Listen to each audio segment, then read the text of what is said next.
बिस्मिल्लाहिर्रहमानिर्रहीम। आज की इस वीडियो में हम रॉबर्ट ब्राउनिंग की एक और पोएम पार्टिंग एट मॉर्निंग को डिस्कस करेंगे, जो कि सीक्वल है पिछली पोएम मीटिंग एट नाइट का, जिस पर मैंने ऑलरेडी वीडियो बना चुका हूँ। आप वो देख लीजिएगा। ये पोएम भी बेल्स एंड पोमीग्रेनेट के एडिशन 1842 में शाया हुई थी और मेरिडिथ ने इस पोएम पे कमेंट किया था, यानी कंसंट्रेशन एंड सजेशंस। ब्राउनिंग की जो मेन बात ये भी थी कि वो बहुत ज़्यादा पिथी लिखा करता था, यानी कम अल्फाज में एक बड़े सीन को कैद कर दे, एक बड़े वाक़या को लिख देता था। जैसे मैंने पिछली वीडियो में डिस्कस किया, माई लास्ट टचेस 56 लाइन्स में उसने पूरी लाइफ डिस्कस की हुई है दोनों की।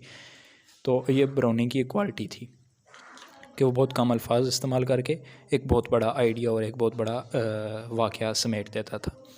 तो पोएम को स्टार्ट करते हैं। Round the cape of a sudden came the sea, कहता है round the headland sea appeared all of sudden. Cape कहते होते हैं ना, जो पॉइंटेड एरिया होता है ज़मीन का समंदर के अंदर।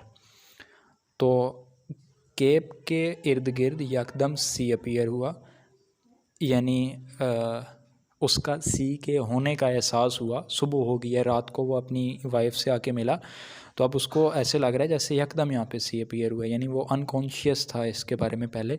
तो अब उसको होश में आया और उसे नज़र आ रहा है कि सामने sea. Round the cape of a sudden came the sea and the sun looked over the mountains rim. Rim कहते हैं ना किनारे को, जो किसी भी चीज़ का किनारा हो। तो कहता है कि जो सूरज है उसने पहाड़ों के किनारों से झांका, वो वहाँ पे तलू हुआ, सूरज निकला। सूरज roses from behind the mountains and straight was the path of gold for him. और उसके लिए जो रास्ता था, अच्छा ये हिम को देख लें यहाँ पे पहले। यहाँ पे जो ब्रेडन हमारे पास एक क्रिटिक था, उसने कहा है कि ये जो हिम का लफ्ज़ इस्तेमाल किया गया ये पोएट के लिए है, और अगर पोएट के लिए लिया जाए तो इसका मतलब यूँ नहीं था। And straight was the path of gold for him, यानी शायर के लिए जो पाथ ऑफ गोल्ड का फिर हमें मतलब करना पड़ेगा वर्किंग फॉर मनी,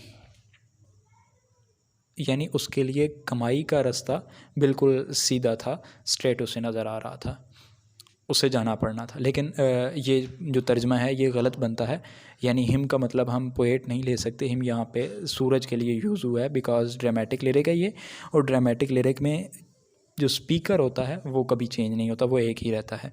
तो यहाँ पे हिम जो बनेगा वो सन ही होगा।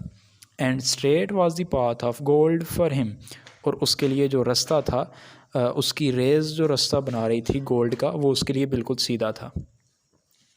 तो समझ में आ गई ना बात यहाँ पे कि जो पाथ ऑफ द गोल्ड था for sun was straight. Next line को देखते हैं। And the need of the world for and the need of a world of man for me, और अब मुझे इन दूसरे आदमियों की दुनिया की ज़रूरत थी, यानी मुझे कमाई के लिए निकलना मेरी मजबूरी थी, लोगों में जाना, मर्दों में जाना, और उनमें जाकर अपना जो भी काम था वो करता था, वो करना नीड था टाइम की। तो ये एक ख़ूबसूरत इसका ड्रामेटिक लिरिक था, meeting at night and parting at morning. वो जज्बात दिखा रहा है, एक हस्बैंड जब इतने अरसे बाद घर आया और फिर उसी सुबह से वापस निकलना पड़ रहा है, सिर्फ रात का स्टे था, तो उसके जज्बात किस तरह के हैं, और बड़े ही खूबसूरत अल्फाज में इसने इन दोनों पोएम्स को लिखा है। होप्स हो कि आपको पोएम पसंद आई होगी। अल्लाह हाफ़िज़।